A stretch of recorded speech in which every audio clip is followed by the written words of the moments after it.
What's going on, everyone? Welcome to an edition of the VICKTORY LIFE Legacy Podcast. I'm your host, owner, and founder of VICKTORY LIFE, Dwight Vick. And today we have another coaches panel. It is officially basketball season, even though it started weeks ago. But football season's over, so I got the gang back together, minus a few people. So today I'm joined by Woodbridge High School basketball head coach Aaron Jones, Forest Park head basketball coach Coach Mack, Sherman Rivers head basketball coach of Patriot High School, and Anthony Mills, head basketball coach of Potomac High School basketball. Gentlemen, good morning. Good morning. Morning. Before we continue, I was thinking this, I know we're recording. Can we talk about the fact that Aaron looked like he on the Larry June album cover right now? I'm coming from walking my dog, so Hey, man, you get Hey, I was about to say that background, but it's all good. Don't look like the Full House joint. I'm a 49ers fan. That's Full what House. Full House. Guys, man, I wanted to jump in before we talk about your season, in the early start to your season, what's going on, and the trends in your district and your region. Let's talk about the VHSL state championships yesterday. And I know some of your programs, whether it's your freshman, JV, or varsity team, have football players. And some of y'all back in the day even played football. Like myself, I played football and basketball. And I knew this was going to happen, even though I'm a 757 guy. The 757 walked away with Lake Taylor winning Division III, I believe, and Oscar Smith won 6. And Division 5 was won by Maury over Highland Springs. And last year, Phoebus won 4, Maury won 5, and Oscar Smith won 6. So, of course, the chatter right now, there are a lot of people trashing Northern Virginia high school football. And it's one of those things where, with all the message boards, Facebook group chats, there's 100 of them now. Everybody has an opinion. I'm not asking you guys to defend it because it is what it is. However, before I get your feedback on that, ironically, in basketball, it's even, and sometimes it's Division 6 seems to present better. Like, last year, Doug Craig took Woodson down to Oscar Smith and beat them in their own gym, and that's a great program. Sherman, you got a great record against 757 teams. Mills, Potomac, going back to the days when I had hair, beat Hampton High and Ronald Curry and those guys. So it's interesting how basketball seems to hold their own and sometimes win. Los isn't on here right now, but I know it's not a 757 team, but he went down and beat Woodside a few years ago in that Princess Anne Classic. So what do y'all think happened? What do you think it is? What do you think happened? I mean, football has always been like that down there. Let's not act like this is a new thing. You know what I'm saying? So, I mean, you just brought it up. You just brought up Ronald Curry. I mean, we saw what they did when we were in school. All those guys that were at your high school, Dwight, that went on and are NFL guys or were big-time starting quarterbacks, Tyrod Taylor with Marcus Hagans. I'm pretty sure they weren't worried about anybody up here when they were in school. They play really good football down there. That's really what it comes down to. They got really good athletes. They obviously put their kids in good situations. It's a different environment as far as like the way that you're able to coach kids down there. Yeah. And, for those of us that have actually played football at some point in time and or coached it with little kids, like football is different. Like you can't be on let's make everybody feel good about this. It's like we out here trying to bring kids down against their will. So it's got to be a different level of intensity to it. And when you're able to coach at a way that there's not a lot of complaining and parent fussing about fairness and this isn't nice, just stuff that lends itself to being a little bit more successful in that sport. Now we talking about basketball. The last time they won. Oh, that's a great. I don't know. That's a great question. I'm not even trying to be funny because not like I won. You know what I'm saying? But I know I was there and they weren't. So that's all I'm gonna say about that. Well, they would say they would respond with Woodside and most of the teams in the 757. We'll say that for 5. We'll say 5. Division 5 is where most. All right, so we'll give them that. You know what I'm saying? They got 4. Also, they got Kings Fork and all those schools. But like 6-wise, like listen, like Oscar Smith and Lansdowne, but who else are we talking about? And clearly, like we've been able to knock Oscar Smith out a couple of times. I know Los ain't sitting here shaking in his boots about what the 757 was going to do to him when he went back to back. Just like I said, they're not saying they're not good, but there's only so much talking y'all can do. And up until last year, I hadn't lost to a 757 team in the playoffs in a while. So, and that's not me trying to talk crazy because they can get on here and do what they're going to do. The facts are the facts. And so the bottom line in Division 6, the better basketball, I think, is up here. I think so. That's not saying that they aren't good. That's not saying that they don't have chances, because clearly they are. They're very good basketball teams, and they it's difficult for you to win. Like you always thinking, like, man, what's Oscar Smith done there? What's Lansdowne doing down there? Yeah. But when we look at who's won the state championship in Division 6 over the last 5 years, I mean, Los got 2, Mike got 2, and who won it before that? I think the last person, what was it, Centerville, South County? Centerville won back to back. Like last 6 years, 7 years. All the way, I remember, all the way back to 2019, Lansdowne won. They beat Lake. Oh, they beat Lake Brad. Yeah. They did beat Lake Brad. That was the last time. And that's the last time I remember them being in the game. Yeah. That even extends to EYBL and AAU though, because like even in that, we're dominating on that level as well. When you talk about Durant takeover, I mean, Loaded is 804 for real. I mean, I'm sure they have 757 kids, but Mello and all the teams that's up here. So I just think it's a mentality thing and a resources thing. The mentality for football, as Sherm kind of alluded to, is much different than the mentality for basketball. And they probably a little bit better at that than us. We're a little bit more, mentality, and the things that you need to be successful in basketball, we're probably a little bit ahead of them in that at this current state. Yeah. Yeah. I always added too, I really feel like Northern Virginia teams, when it comes to football, I know it's hard with the out of district play, and some of the teams like the Beach District can't really play out of conference games like that because the Beach is so big. They can't green run, and some of those teams can't get out of conference games like maybe Amari can or Highland Springs or Verona. But I've always said, especially living up here 20 plus years now, Northern Virginia high school coaches in football would do themselves. They would help themselves out tremendously if they would play or scrimmage teams from the 804 and 757. Loudoun County and Fairfax County kind of exist in a bubble, and they really don't like to scrimmage or play someone outside of their district.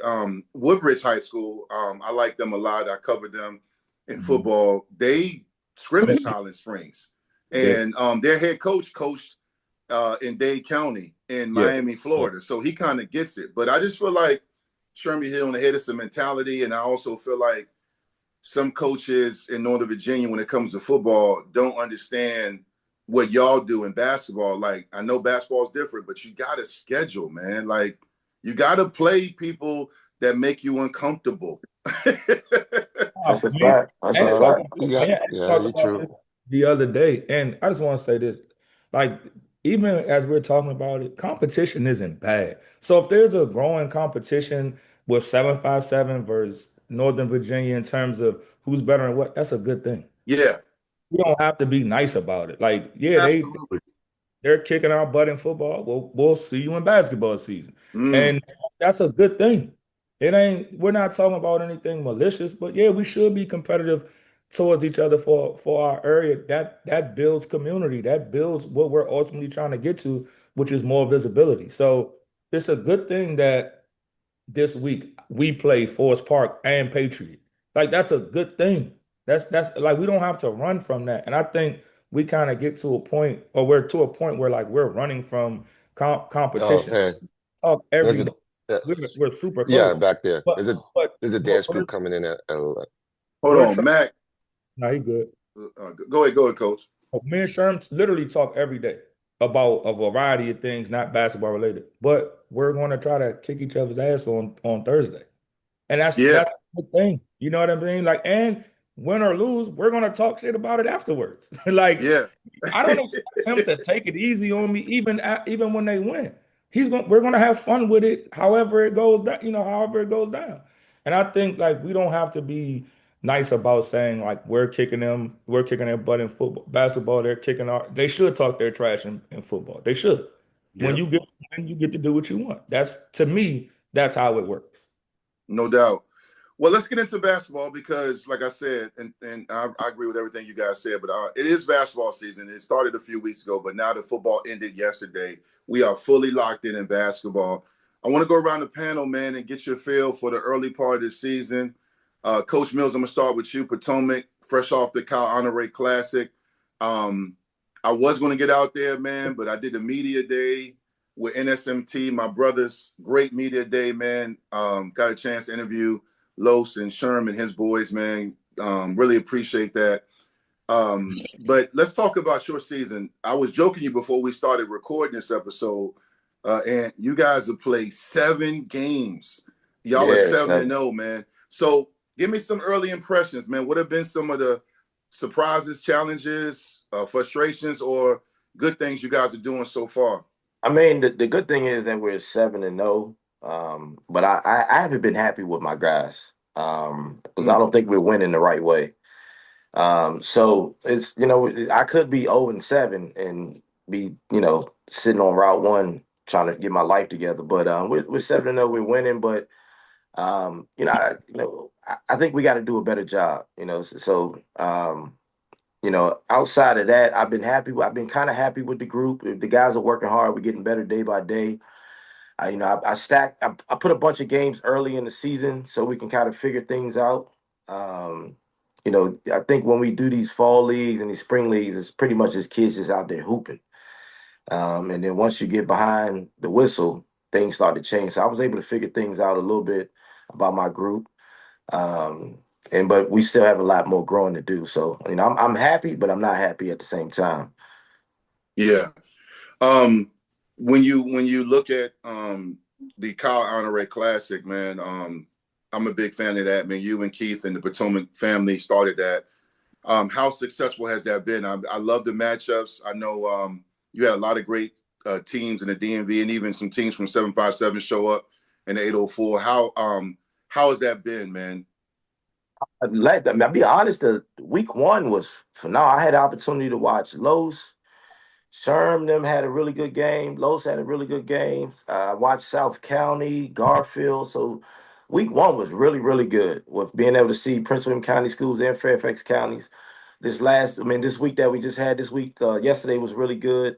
Was able to watch a lot of these private schools that came, Gillian and Bethel. You see how you laugh right there. Hey, come on, sir. I got opportunity to watch a lot of these schools play, man. It's just the 2 weeks is very, very. It's long. I ain't gonna lie to you guys. I'm tired as hell, but it's been great basketball. I've been able to see everything. And it's nothing like it, man. I mean, it's obviously to have, Coach Honore show up and his family and, Miss Honore to be there. And it's been phenomenal, man. We're going to keep doing it. I enjoy it because it's not like it's tiring, but it's not like sitting and be able to see every school play from 9:30 all the way till I know Sherman went to overtime. So my game didn't start till 10 a.m. 10 p.m. 10 p.m. Yeah, the last week. So I wasn't expecting all that. But other than that, it's just phenomenal basketball all day. No doubt. Yeah. Coach Mack, your team, I believe is 4-1, and you already have the district game. You and Ant faced off last week, man. I was watching on the app, man. Talk about your early impressions, your thoughts on your team so far, man. So far I'm okay with how we're doing. We're a young team. I'm playing a lot of young kids. I have a sophomore point guard. I'm sorry, 2 sophomore kids, but we're playing well so far. I think we're 4-1. Had a close one with Light Ridge, and then we had a big game with Potomac. Those games are always fun to play, you guys, and yeah, absolutely. So it was a close one, but we didn't pull it off at the end. But something that we can learn from. I'm just happy we're here every day trying to get better. Next couple games this week will be a big test. We play Woodbridge, and also we play Brook Point. So we'll see how these young guys come around with this coming new weekend on to Christmas time. But yeah, we're just trying to get better every day over here at Forest Park. So and looking to compete, and I think we're competing so far. So we'll see. Anybody on your team, any of your players surprise you? Like, I know it's only 5 games in because this joint goes all the way to February. Anybody, not giving away anything, because especially you got some matchups with most of the guys on this panel, but anybody that surprised you, or like you're like, hey man, I'm really happy with his progress so far? Right now, I'm happy with my young point guard. I think he's playing real good for us right now, and he's usually the key when he's got it going, and he's usually the key for us to make runs. I think he's learning. I remember the first game we played Briarwoods, and he had to come out and sit on the bench like this, dead tired. I said, "Yeah, this is what varsity basketball is all about right now." So I'm happy with his growth, and looking for some big things to come from in this year. So Antonio Vargas is his name. Yes, sir. Coach Aaron, you got your football players back. I believe you guys are 2-3 on the season. I only was seeing you guys play, and that was against Gainesville. A tough loss on the road. How have you guys grown so far? What are your early impressions of your team? Who's standing out? What needs to get better? I think just trying to find some stability. No excuses. Whatever was going on with the football, that's a part of being a public school coach. At some point, everybody on this call has had to deal with having football. So football guys. So that is what it is. Uh, it is challenging not having your guys in the off season, especially when your football program is really good. But like I said, that's what we sign up for. I think though, like now, I think we had our first full practice with everybody on Monday, last Monday. Was Yeah, and so we starting to get that stability and consistency, and we haven't had a home game yet either. So I really like challenge them with this early schedule. Some of the bright spots, we got a transfer from Hilton, Amari Butler. He has been, and not even just on the court, just his maturity level. He's a guy who he boxed when he was young, so his mentality is really really tough, and I think he's been a really really big impact on the guys, just mentally wise. Not like I said, not even on the court, but just his mentality, how he approaches everything. Yassine, who is a 4-year varsity starter, he's probably the most consistent. And I'll say the biggest surprise is when Ralph came back from football, I didn't think he would be ready. And he came right in, and like he's in great shape. He's been phenomenal. So it's great to have him back. And then we have another guy that transferred I believe he was at Hayfield. He hasn't played yet, but we're looking to get him on the court yet. A 6'5" wing. I talked to Los about him. He's supposed to be really talented, but there's some issues that is there that he has to deal with off the court, and getting himself right. So, a lot of positive things. As far as what we need to improve on is, like I said, just kind of being a connected unit.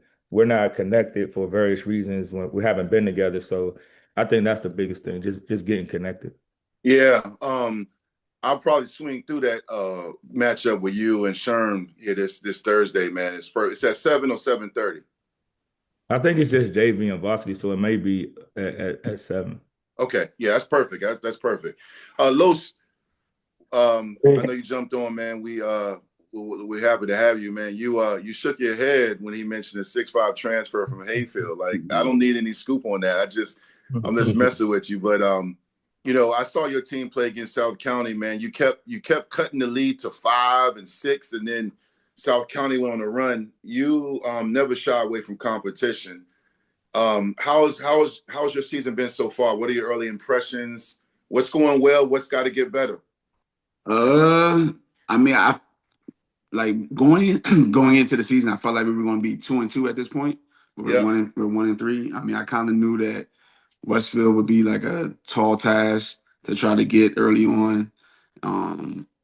I thought South County would be like a 50-50 game, but I thought the rivalry of it, that we would be able to get that, because we haven't lost to them in 5-6 years. So I thought that we could continue that, but we fell short in that game, and we spotted them. I think it was 21-4 to start the game before we brought it all the way back. brought it back to 5 by the second quarter. So like we spotted them a whole bunch of points at the beginning, and then just couldn't close that gap. The kid Johnny Anderson had a really good game, and they had a big kid Burns who's surprisingly has been better than I thought.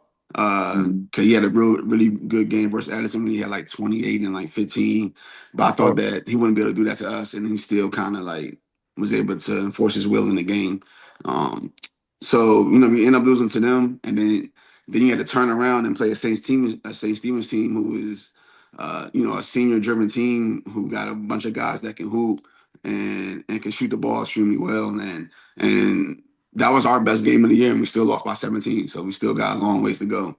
I think that we got a young group, man. I got a freshman point guard and a sophomore combo guard as my backcourt, and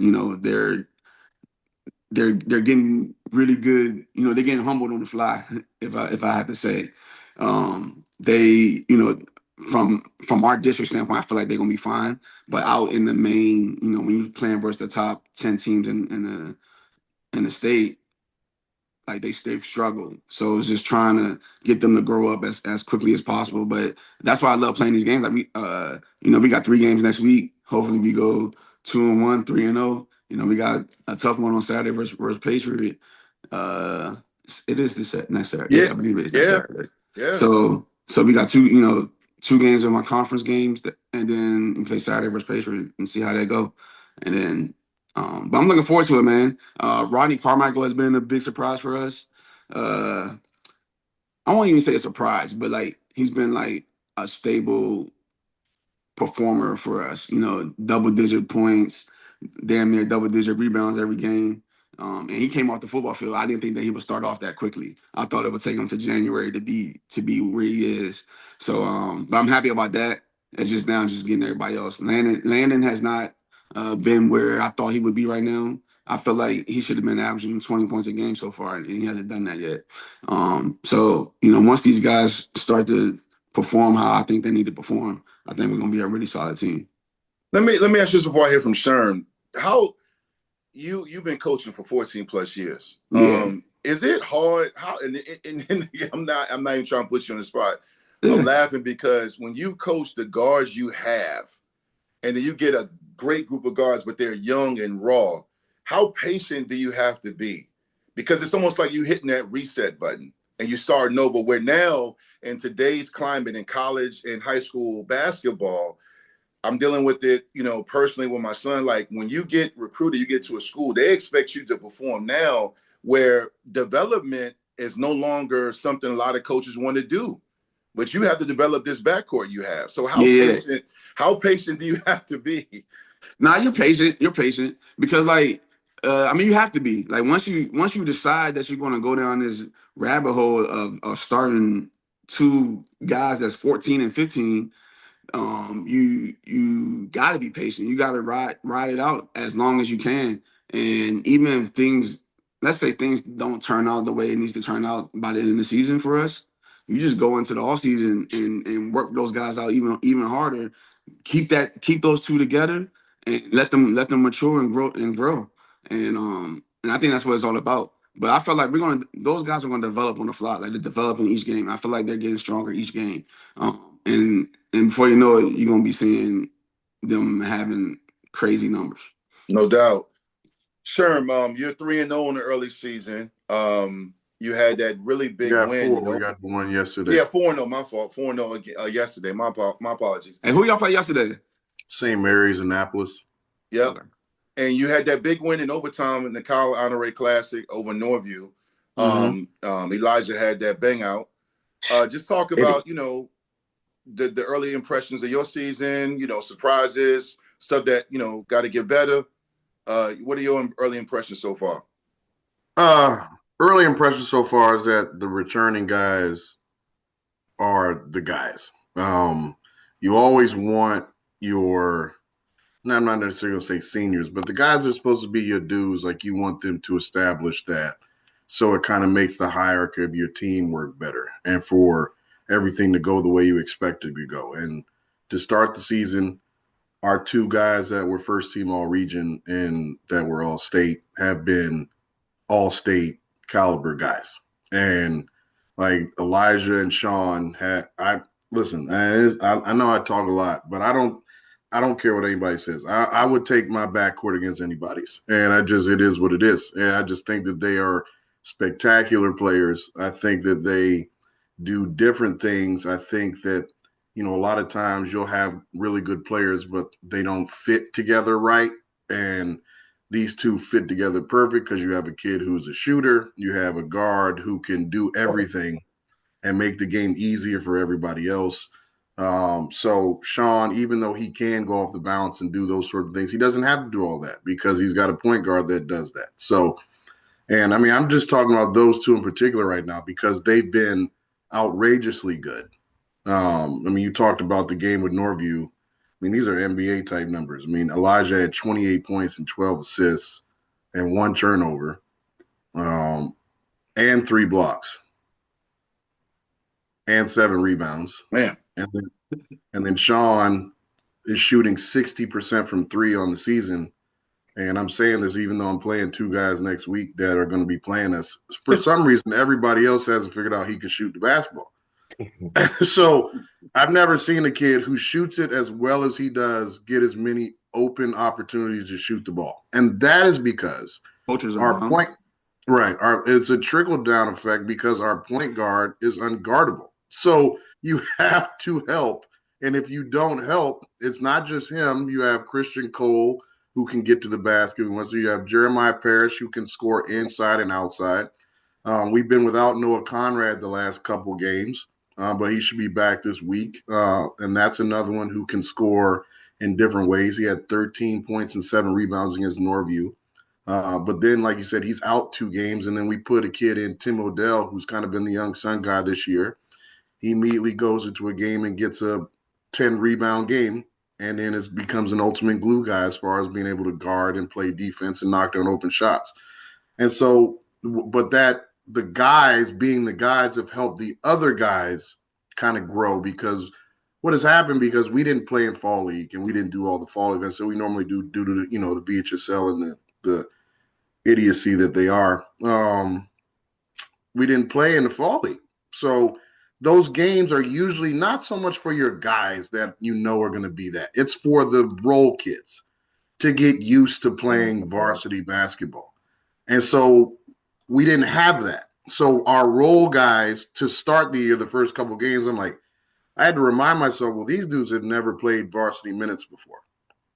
And they look like kids that have never played varsity minutes before. And they have gotten better and better in the last couple of games to where, we're still playing 8 to 9 guys. It's just not as much as I did in the past. But as they get better and as our schedule goes, listen, man, I was sitting here looking at it as we were talking, just across all divisions. We are playing 1, 2, 3, 4, 5, 6 teams that are ranked in the top 10 and Division 4 through 6. And that's not counting Hanley and Petersburg, who we played in the summer, who were both ranked number 1 in their division. So, you're not going to get better without playing really good competition. I think our guys have come to the season with a pretty good focus on what they want to do. This has actually been the first year that we've started 4-0 since 2022. Crazy enough with those really good teams that we've had. Because of the way we schedule, we've lost at Los in 2023 to start the season. We lost to Woodside the next year to start the season. And then we lost to a private school team like within the first 3 games last year because we went down to South Carolina. But when it comes to these type of games, even yesterday playing St. Mary's, it was a tough team and they made a lot of shots. And we're in an environment we're not used to playing in PG County. So y'all know how the game was reffed. You know what I'm saying? So I told the kids before the game, you got to play through contact, and they've been able to adjust and make plays. And Elijah comes out of that game with 19 points and 8 assists. And Sean comes out of that game with 22 points on 4 of 10 from the 3-point line. So, they, like I said, the guys are the guys when they need to be the guys. And so just playing that type of schedule makes us better, makes us grow up quicker.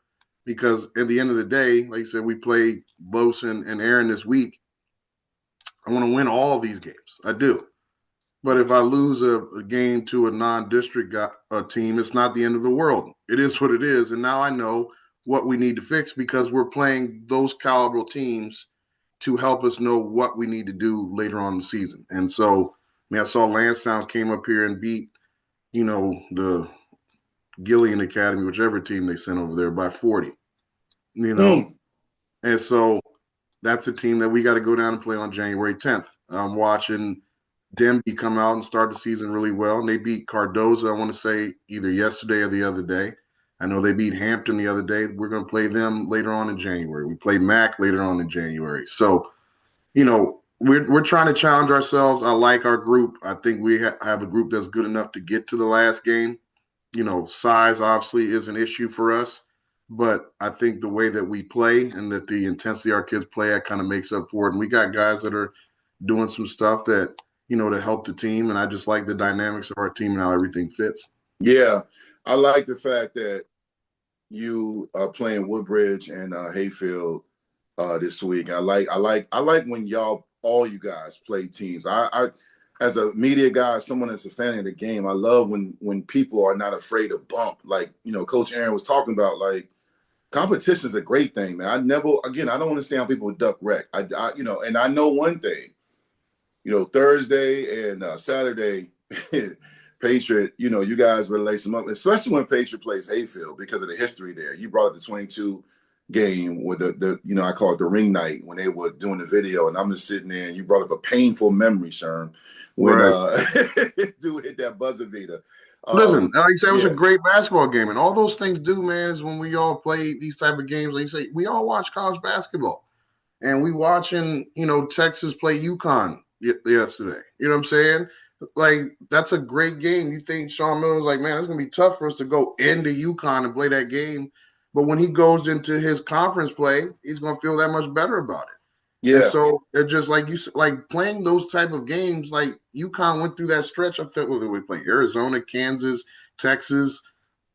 Did they play Duke? I'm not sure if they played them or not. But you play all those games, you know what your team is when it matters now, and you know how to fix it to get them to there to be able to do those things.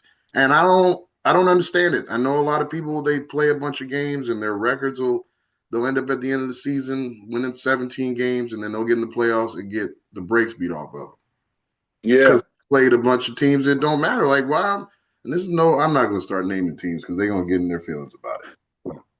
I just don't see the point. I don't see it. And some of them, I know they're just trying to get wins, but they talk different than saying we're just trying to get wins. They talk like, oh, we're going to go to districts and region and state. Well, you're not playing that type of schedule. Mm-hmm. You know what I'm saying? So, like, don't lie to yourself. It's okay. Everybody can't win. We're just talking about with football. Is it, would we like more Northern Virginia teams to have success? Absolutely. But getting there is hard enough. You know what I'm saying? So, yeah. But you can't get there without playing really tough competition. And you look at the teams that we're down there, like, I want to say North Stafford played a bunch of really good teams on their way down there. Mm-hmm. You know what I'm saying? Not just in the playoffs. It just sucks, though.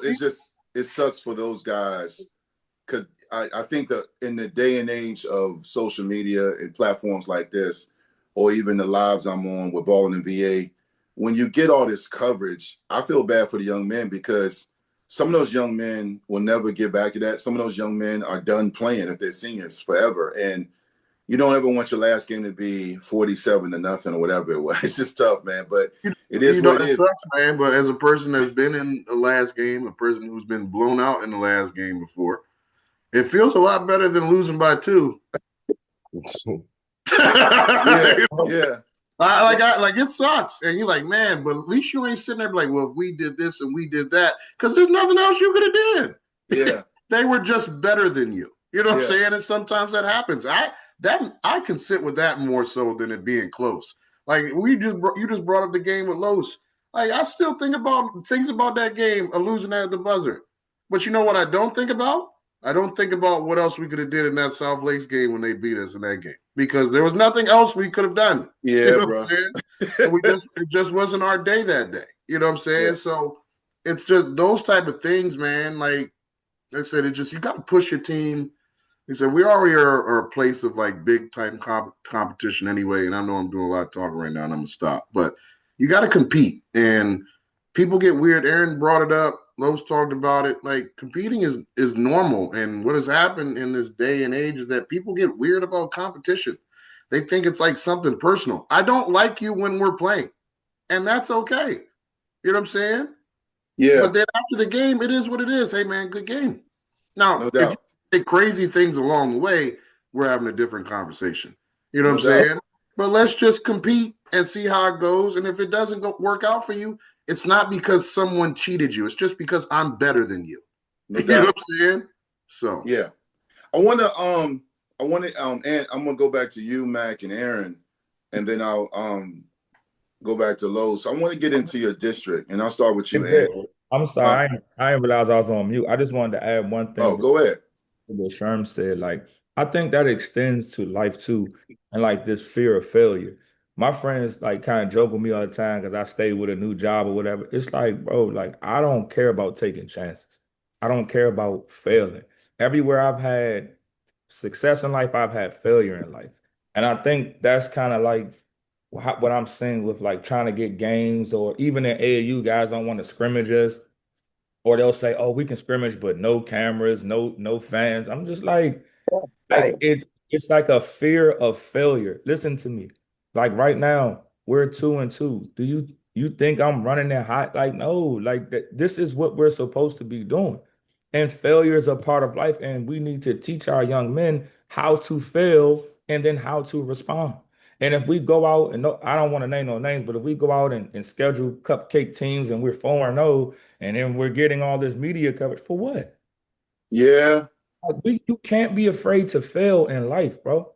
Take Yeah. the chance. Go experience. I had to move to Oregon. I didn't know a single person within 2,000 miles. Failure was written all over that.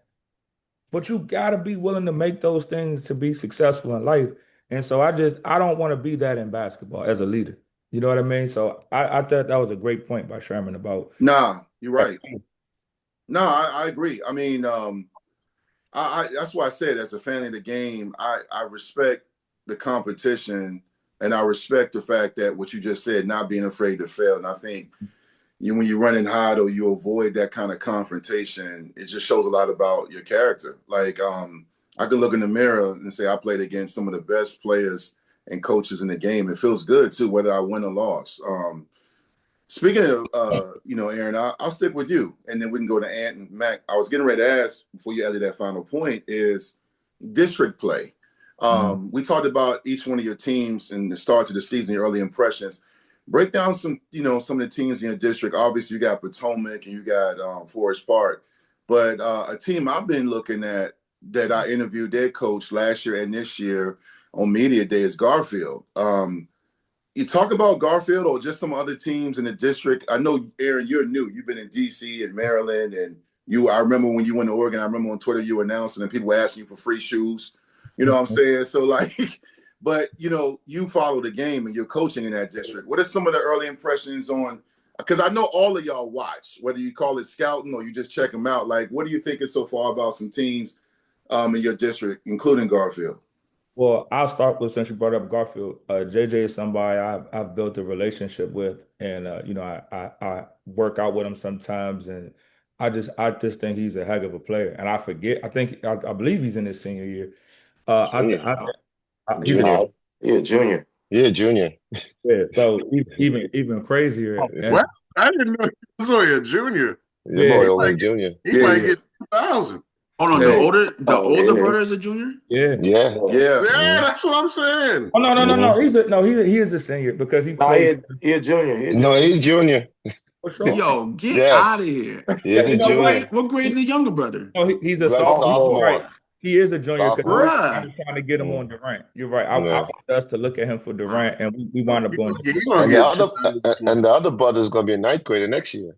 Yeah. So with that being said, like I really like what they've been doing. I love his game. I love the growth in it. I know people talk about certain things with him, but like he's young and he's still figuring it out. Like we all were as sophomore and junior. So I really like his game. I'm looking forward to playing him. I think the younger brother has taken a step. He's gotten bigger.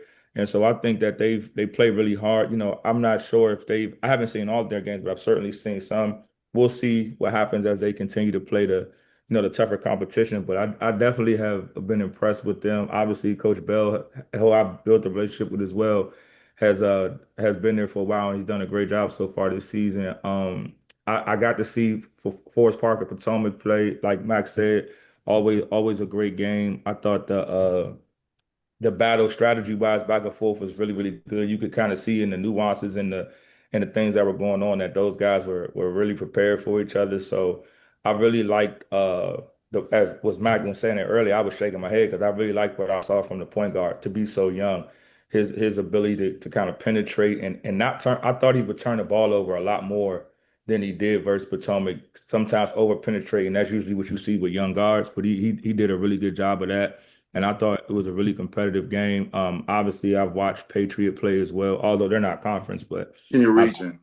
yeah, they're in the region. I've seen them play, and I agree with Sherm. Sherm called me over the summer to help. I think it's Elijah, and to help with a lot, not help, but just asking my opinion about AAU wise, and he Yeah. wound up going to play with or at least I know he went to work out with the Warriors, and so And I I end up playing with them, so I appreciate yeah, that. yeah. So as a kid, I really, really like his game. And Potomac, man, like, year in and year out, you know what they're gonna be. They're gonna be one of the top dogs. I'm a big, big fan of Evan. I'm a big, big fan of Harlem. So I love that backcourt duo. I'm looking forward to playing them. Like I said, I don't fear failure. So people may see hear these compliments and think like, oh man, I'm looking forward to those games. And so, especially Tuesday, that's the game against we have next against Forest Park.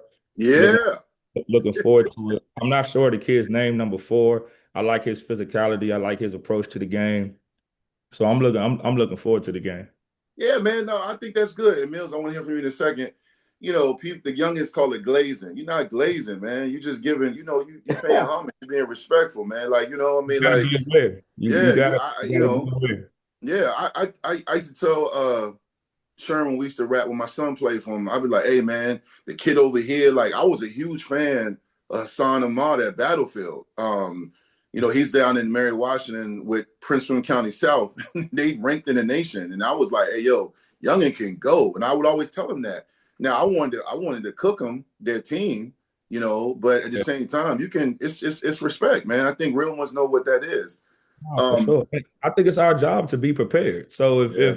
if I came on here and not and wouldn't be able to talk about who I'm impressed by, then I just wouldn't be prepared. I mean, I think if you ask any coach on this call about their opponents, they're going to probably be able to run off, pretty much everything about what they run, what they do, their system, their style, who can shoot, who can't. Like that's your job. So Absolutely. Hey, Mac got the best scout guy in the Ever. nation. ever. He got the He's best seen scout everybody guy so far. in the nation. He Like called out your sets. what? I'm like, man, you Hey, must have it. call out the sets ain't giving it enough credit. He will He walk. He He will knows walk them everything. through the entire action on Yes. both Yes. sides, the back screens, the down screen. All of that. Here it comes. He's coming off right here at a 45-degree angle. And he run to the coach's box to yell it too. He do. Yeah. Oh, He be you trying to hey, get the kids to listen. good point, Mills. He be calling out. I remember my 24, my son's last year. They were at Forest Park, big matchup because they had played in the regional final the year before. And dude, he does it in the fall league. I'm like, yo, how does this guy? He need to be on ESPN or something. Uh-huh. Yeah. And that's amazing. That's what's up. That's cool. That's a great asset to have, man. Yeah. Sure. Good dude too, man. Shout out to him, man. Mills, what are your thoughts about the district? You've already matched up with Forest Park, as I mentioned earlier, man. Coach Aaron talked about Garfield. Anybody else? Any other teams? Man, I think to be honest with you, our district is just a tough district. I mean, we got great coaches in our district. I was really impressed with Forest Park. I know Woodbridge is going to be really, really good as well. Garfield, I've had opportunity to watch them 2 Saturdays. Those guys play hard. They get after it. Coach Bell has done a phenomenal job with those guys. But, I mean, I just think our district and it may be just on my end, but I think there's no days off.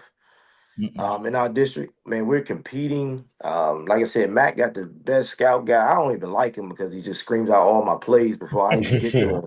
But man, I just think our district is just tough. It's been like that for years though. It's like decades of this. And Sherm know this, but before he moved over to Patriot, like day in and day out, you're gonna get the best of these kids.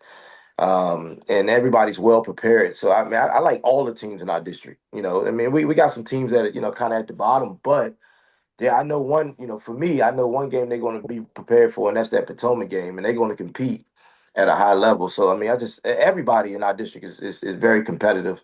And I've seen, the other district, the Cedar Run district too. And then, yeah, but yeah, it's competitive in ours. Can I ask, I like how you left it. okay. Hey, you did the dot. Yeah. Hey, sir, I'll call you after this, dog. Listen, we can be real about it, man. Like, it's a lot of bad basketball being played right now. But I want to ask a question to Mac and because I'm new to the district, but it seems like that side of the district has so much size. Oh, and yeah. You talking about you? Yeah, like in Mac's case, like I'm like, man, they get size. Colgan, size, Hilton. Even I know they're kind of been in the down couple years, but even still, they always get size. That is true. That is true. They always got some tall dudes over there, man. Yeah, Colgan. I didn't get opportunity to see them play live, but when we played them on Friday, I was like, I was like, man, these guys are big. Yeah. And Woodbridge got the most kids, but I don't walk through the hallway and see 6'6" in there. I tell you, like, no, that don't happen. I haven't seen Hilton at all. Yeah, I'm sure they but just from years past, they always get guys 6'7". Man, there was a year Barry walked out there with 6'6", 6'7", 6'8" in the starting lineup. I'm like, bro, where are these kids at? Yes. Yeah. Hey, Mac, what about you? Yeah, well, our district is very competitive. I've seen almost everybody play. Garfield is doing some very good things right now. If you have two kids that can put the ball in the basket, and you just gotta get the rest of the kids to play good defense and find a third scorer, you can win a lot of games. So they're playing real well right now. Don't sleep on Freedom. I think Freedom has some good kids over there. They have a kid I think is averaging close to 18 points a game. And the reason why, and they play hard. And the reason why they lost to Colgan because I heard that kid that scored got injured and wasn't playing the second half. So he got injured. Any given night, I think anybody's can beat anybody, and I think this is one of the years where you don't know what's going to happen in our district from top to bottom. If you come and go on the road and not come ready to play, you could catch an L real quick. So it's going to be interesting. That's a fact. The height issue. I'm just happy to be at a school that get some tall kids. But yeah, you're right. Hilton used to get some tall kids, and Colgan has 3 Division I kids that they had in the school. In school right now. Just can't keep them. So they've gotten kids that can play. So I think it goes in cycles. It just goes and kids will move there, and it goes in cycles. But right now, our district is going to be interesting. Our region is going to be tough too. Now you could talk about Patriot don't play anybody, but they damn sure pretty good over there. You got we playing people, don't get twisted. I'm talking about your district games. The district wise, like, let me say this, man. I ain't y'all sit here and just trash my district. You know what I'm saying? Like, I can say it, but y'all can't. Like, listen, as much as we talking about like teams aren't as good as they were in the past, they're playing really tough games against each other. It's not like it's just all right, it's bad, and like, what is this going on? Like Battlefield and OP was a 74-72 game the other day. It was like, and I'm trying to figure out how it was so many points, but it was, it's like I said, for some reason they're playing really tough games against each other. And I mean, Aaron, you saw Gainesville the other week. I don't think that they're bad. No, they're not bad. They actually got some really good guards that can go. Well, this is what I'm saying, but I don't think that. Then we play Independence, who I didn't think was bad when I watched them on film, and we won by 30. But then they turned around and went and beat Gainesville and was up 45-21 in their game. So I just think it's one of those things that our district is just going to beat up on each other, even though it's not the high level that our district has been. Because if we're being honest, I know that y'all argue differently because it's just what it is. I think up until the last couple of years, our district was a little bit tougher than y'all's was in the past. You talking about when y'all had John Champ? Well, where was that Champ? Yeah, and even like the year like when Isaiah was there in 22 and 23. I just think that overall, I think that our district was tougher from top to bottom. But you know what I'm saying? That's just my opinion. But it's one of those things that right now it's not as great as it's been, but I think we got a lot of really good new coaches. I think that Andrew over at Osborne does a really good job, and he's got some young kids that can play. I think that RJ over at the Purple School, he's got a good mindset and is going to try get them right, and we'll see them on Tuesday. And like they play really hard, But I haven't got to watch OP play, but I mean they're improved on what they've been clearly. I don't know anything about Unity Reed I'll say this, Sherm. I think I talked to you and I talked to Los, and I know I talked to Aaron too. But I think basketball as a whole in our area is like it's just this year is just different. It even looks weird when you watch it. Like I said, I've had 2 Saturdays to watch every team, and like you said, everybody I think even I watching that everybody's lacking in size. We don't have bigs. We don't. It's like it's just different. It's different it's because, completely. like you said, it's because of what we have to remember and what we keep forgetting is that from 22 to 24, that was an outrageously good time of basketball. Yes. Like it wasn't. I'm not just talking about it was competitive. Like we had big name kids. Yes, in public school during that time, and not just in public school, in Prince William County. You know what I'm saying? Like Mills, you had a 6'8" 2 guard. Yeah, I did. You know what I'm saying? Like we had Isaiah and Tay and Dez. You know what I'm saying? Mac had the big boy. You know what I'm saying? In his point guard. Look at the kids that were playing. During Grant Pope was playing. All right, like Grant was at Diesel at the time, you know what I'm saying? And so it just, and even like you said, Osborne wasn't great, but they had the Connor Withers kid at some point in time that's now a pro overseas that's playing. You know what I'm saying? Obviously, Tay was there before he transferred. That's like everybody had really good college level players where right now the amount of talent isn't as deep, which makes it look a certain way. So I still think that it's still some good teams. Obviously, it's a little bit more top heavy than usual because of that, but it's just different than what it was because we're talking about like all-time great teams with all-time great players within the county that are no longer playing. Well, Sharon, hold that thought, because because we're gonna circle back to that because I got a question to all of y'all about public school. It's not about public school versus private. I'm glad you brought that up, but I do want to hear from Los. Y'all giving Sherm a hard time. I watched Julian's panel, and everybody gives Los a hard time when it comes to his district because he can't name them. He can't even name. Y'all can name. Hey, y'all always say I can't name the district. I can name the district. He be like, he's been doing his homework. That's why we ain't gonna forget that one. They be like, man, I don't even know. No, who's not this? He's like, yo, I think we play Slim over there. But I interviewed Edison, and Hayfield, like Potomac and what Patriot has become. Hayfield, Los is circled. People like with Ant's team, the people from 1996, 97, 98 that have kids now hate Potomac. Like they hate them. Like I'm a half the high guys, the same thing. So Hayfield is circled on everyone's schedule. I know you don't circle teams, Los, but like your district or just even your region. I mean, to be fair, because it's not just your district.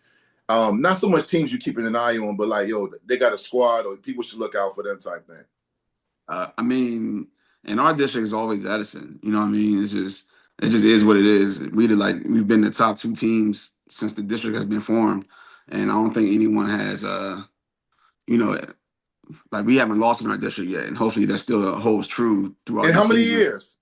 5, I guess. Wow. 4, 5 years, 6 years.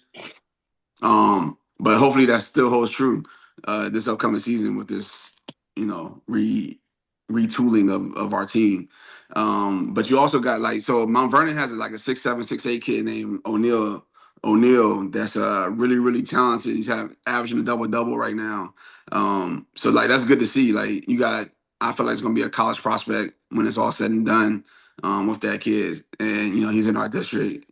He's going to be hopefully he has a great summer and starts to get recruited at a high level. So I'm glad to see that. And then you got Annandale is always tough. They always finish top 3, top 4 in our conference. And they got a point guard that's nice, and they got a wing that's very athletic. And that's what I know. I haven't seen anyone in my district play yet. My assistant coach just uploaded some of the films, so I'm gonna go take a look because we play Justice on Tuesday, so I'm gonna go take a look on the film probably later on today, and then it just is what it is, you know what I mean. But for on the other side of the conference, other side of the region, you got Woodson, who lost a lot last year as well, but they had a bunch of kids on the bench that is their turn, and it's a kid named Steven that's really talented, like 6'5", that can shoot it, put it on the floor, sneaky athletic. And then we play South County. I already talked about Johnny, the Burns kid, and Mikey Robinson. West Potomac is going to be West Potomac, grounded out game, defensive minded. And, I don't know anyone on their team. I heard that their best shooter got hurt in the last football game. So, who knows what what the talent looks like over there. But who else over there? Oh, Lake Braddock's starting off having a good year. And I saw Nova Hoops did player of the week, and their big man got player of the week. I think he was averaging a double as well.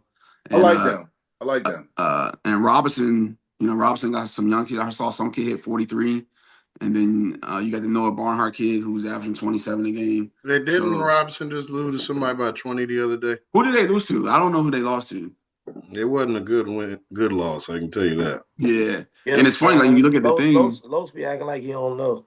Yeah, I don't know. I don't know who they lost to. I don't know who they lost to. This insightful breakdown right now, bro. I don't know who they lost to.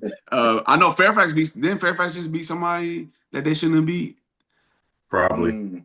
They just beat someone who they shouldn't beat. And then I have no idea what Alexander City's doing. So nothing. Yeah. No, then they're there. Yeah. Yeah. But that's pretty much everybody on at least my region. And then to keep it Fairfax County, Westfield is Westfield. They still, to me, and the one kid's still not playing yet. Matthias. Matthias played in the. What's wrong with him? He played in the PVI game. He 10-9 in the knee. Keeping him from being effective. So I guess he's trying to get healthy. Hey, I've seen Wakefield. Wakefield's pretty good. I've seen them over the fall, and I think they're doing pretty good now. But they just lost to Yorktown by 30. 30, yeah. Hey, Yorktown's good though. Yorktown's good. I know. I'm not saying against Tony, but they got the point guard, Jake Cullum or whatever. He was the region player of the year last year. Yeah, he was. Is Yorktown pretty good? You say what? You said Yorktown's pretty good? Yeah, they solid. They got Jake. I think Wakefield lost to Justice too. Are they supposed to be pretty good? Who, Justice? Yeah. Nah, but Yorktown's good. We actually scrimmaged them. All right. So this might be one of those years where Tony is Tony, Tony's has said that. Yes, he has. Wakefield don't look like Wakefield no more. Yeah, I'm so glad you said that. Not about Tony. That's my brother. I love him.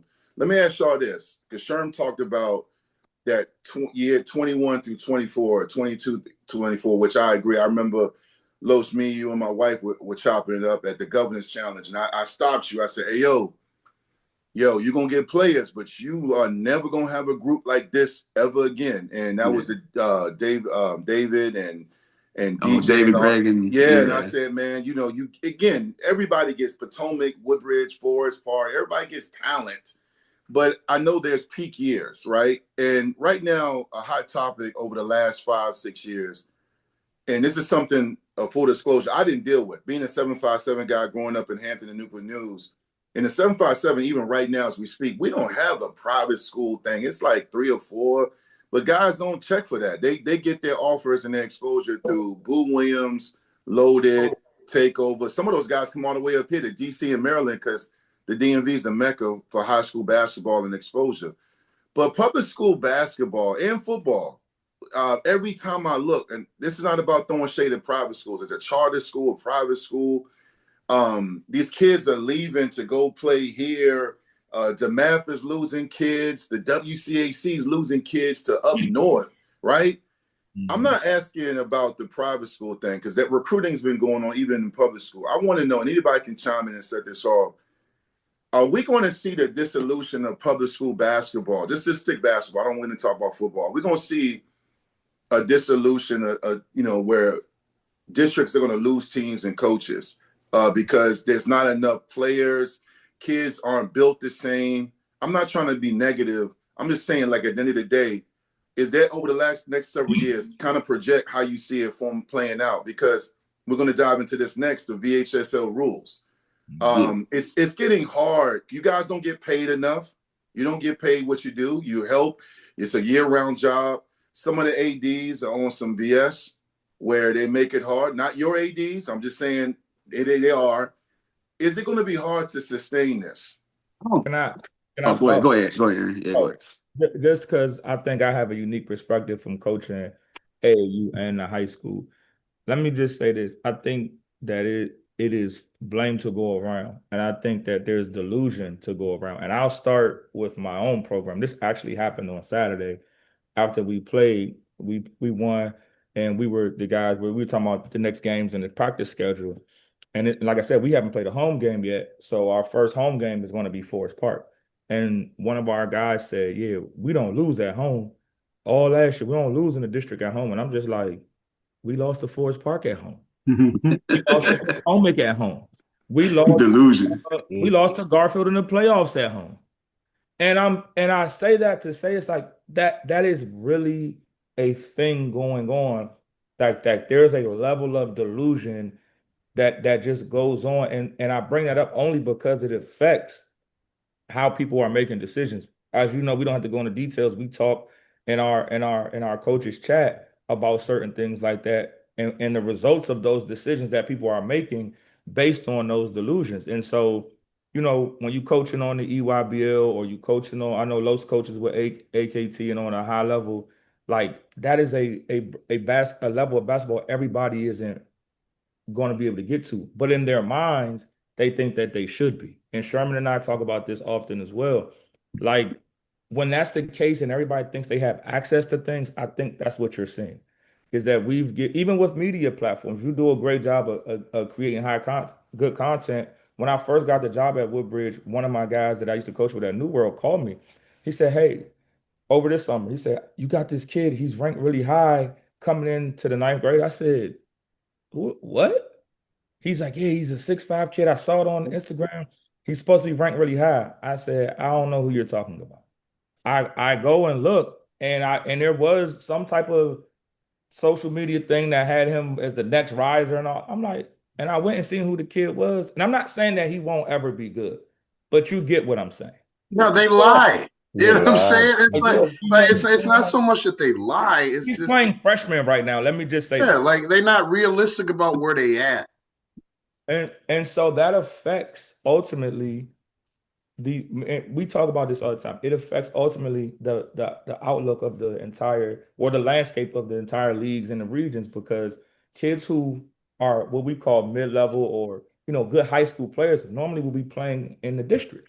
And but now, Coach Aaron, is that not about blame, but so are you saying that so parents, media outlets, the hype, everybody, is it just that's ruining the brand of public school basketball because there's a level of ignorance? I don't think you can even argue that. It is a fact of what's going on. Let me just say this. Sherman went to Potomac. Ant went to Potomac. Los went to Hayfield. Right now, do you have freshmen and sophomores on your varsity? Yeah. Everybody probably does. Right. When you were in school, were there freshmen on varsity? If he was a bad. He was good. So So now the expectation is for a good freshman to play varsity. Right. That's not coming from us. It's not. And like, just to piggyback off what you're saying, Aaron, is that I've heard this before, and they never say it to my face because people don't ever do that. But, they'll say things like, oh, Sherm only like his seniors. Like, what are you talking about? You know what I'm saying? I like the guys that get it done. You know what I'm saying? It just so happens that older guys tend to get it done because they understand what they're playing with.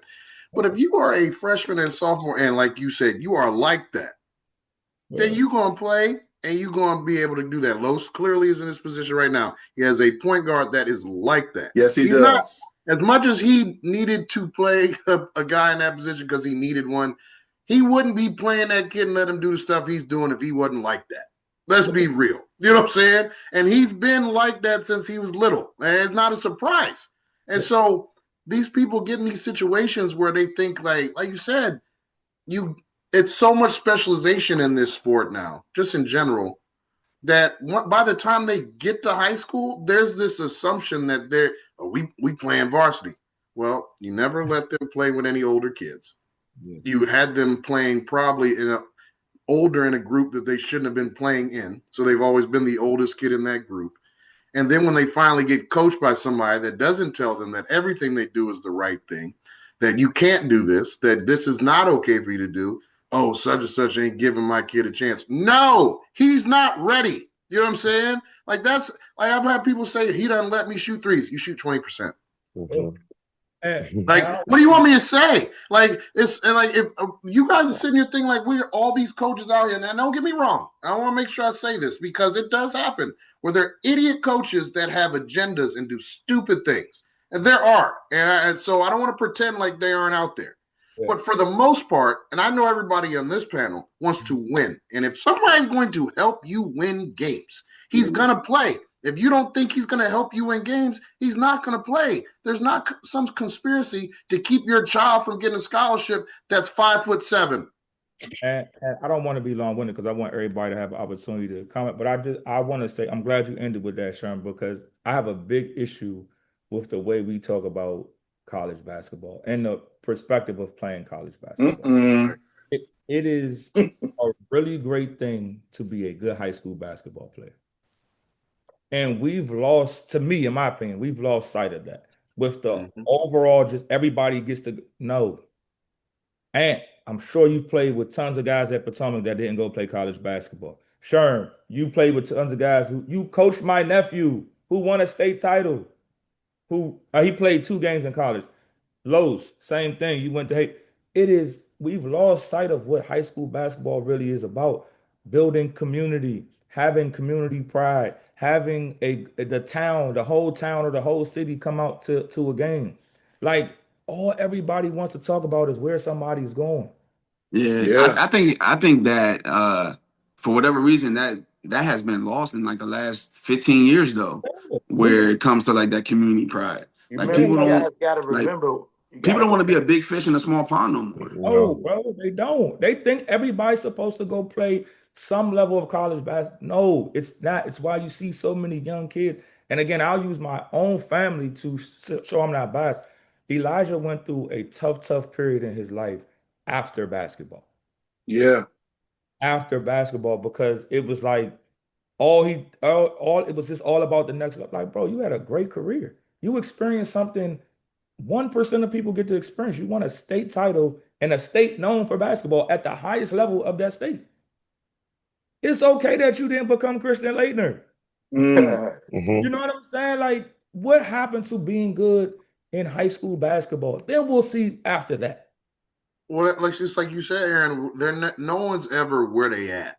It's always about where they going. Like what? And then not only that, it's like, well, this person getting this and this person getting that. And why am I not getting that attention? I'll say this, and Dwight, I'm not saying this because you're my boy. One thing that I appreciate about Isaiah Vick. You said it to me. Dwight and his family. I've said this to y'all 100 times. Isaiah was just where he was at. It wasn't who's getting this accolade, who's getting this offer, why am I not getting this? He just was like, I'm going to work. And he said, and he was all about where he was at. And as you can see right now, he's all about where he is at.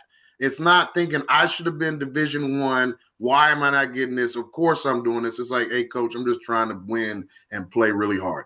And you see what comes from that. And so, and like you said, Aaron, you talked about it, like those kids, not even that are at an Isaiah Vick level, because we're talking about an elite player that has played in this county. Okay. Yeah. Those middle of the road kids are like, man, I'm not getting enough exposure. I'm not getting seen. I need to go to this school. And then you end up going to go play on the B or the C team at your random private school that opened that might not be open in the next 5 years. So it's like, what was the purpose of this? Who is giving you this advice? I had a parent say to me of a kid that left, right? And we have 3 kids that are gone, so I ain't gonna say which one it is, so they don't feel like I'm calling them out on it. They came to 2 of them came to our game the other day, right? And because, like you said, they miss it and they don't want to admit it, but it's fine, you know. And one of the parents said, man, I didn't realize that all these games were so far away. What were you doing when you made this decision? You know what I'm saying? Like, you're playing in the EPL against grown men. There's not a school down the street that are in that league. You know what I'm saying?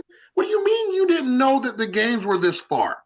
Like, who are you talking to? What was the conversation? What made you make the decision? Like, that's the part that I don't understand. And like, people just say, you need to do this because this is how you're going to get this. Well, are you good enough to get that? First of all, let's start there.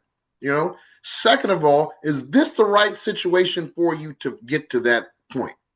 And it just, all of them think the answer is that. I'm telling you, like I said, we played this school, a private school on Saturday, and they had some very good players. But there were 2 of them. I'm like, man, how are you there? Yeah. You know, like how? Like, and it's just there's so many, and they just take any kid, especially the ones that are going to pay, so they can cover up for the ones that aren't. You know, and it's like no one's making informed decisions. And the problem is that on this side of it, like I know I'm doing a lot of talking, is that you have coaches that are with us that are in public that don't tell kids the truth. There's a coach that told a kid that if he didn't go to that public school, he would be ineligible to play basketball at all. He told a kid's parents that, and it was a flat out lie. You know what I'm saying? Yeah, that's and crazy. so you have coaches like that. So there's the problem, is that you have those type of coaches, which make it so these people won't talk to the coach because they feel like this person is going to manipulate it for their own well-being. And then you have coaches like us who's just going to tell a kid the truth. Hey, man, listen, this is what you want to do. This is probably what you need to be, or you need to work on this. But the problem is the disconnect is that there won't be those conversations. They'll only listen to that person who's training them, that tells them that they're this and they're that. They need to go do this. And then they don't grow right. Now their game didn't develop the right way because they made a leap or a jump that they shouldn't have made when they made it. And Aaron, you talked about when we played. The only person I can say was Cliff Hawkins. He played at Kentucky. Yeah. saying? That's what I was gonna say too. Yeah, Right, like he played at Kentucky. Like now you think kids think they're supposed to be on varsity or JV as 9th graders just because they were pretty decent in middle school. That's my point. And this year, and again, I won't say too much because I have to coach there, but the culture of Woodbridge is really interesting to me compared to coming from a place like Coolidge, right?